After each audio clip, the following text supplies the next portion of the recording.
One major breakthrough on gun reform. Senate negotiators announced Sunday that they have struck a tentative deal, the first reforms in decades. It follows several weeks of bipartisan talks after mass shootings in Buffalo, New York, and Uvalde, Texas. Capitol Hill correspondent Erik Rosales has the details. Erik? Well, good evening, Tracy. You know, a bipartisan group of lawmakers, some 20 senators, 10 Democrats and 10 Republicans, they have reached a tentative agreement. Now, it's important to note that this is just a proposal and nothing has been written out just yet.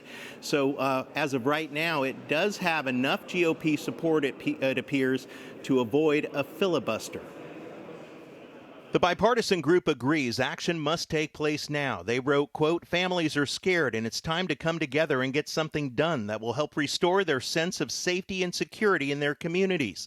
The plan includes funding to help states pass and implement red flag laws, barring those considered dangerous to themselves or others from possessing firearms, allowing juvenile record searches during background checks for those under 21, strengthening domestic violence protections, and funding increases for school security.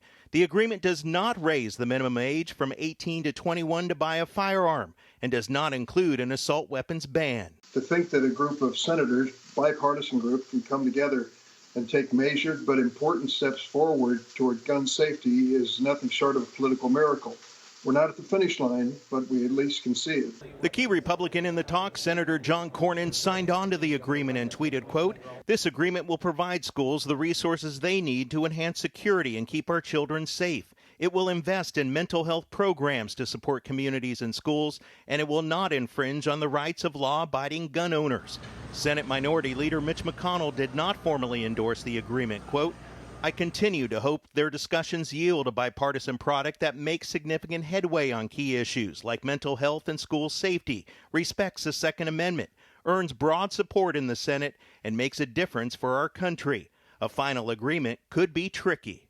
There's likely to be a provision around the definition of what it means to be engaged in the business of selling firearms that would help somewhat with the gun show loophole, for example. Those will be difficult. Senate Majority Leader Chuck Schumer hopes to have the bill written this week and possibly voted on by next week. But of course, amendments are going to take place on both sides. And as we know, the Senate is going to be going on recess for a 2-week break at the end of next week. At the Capitol, Erik Rosales, EWTN News Nightly.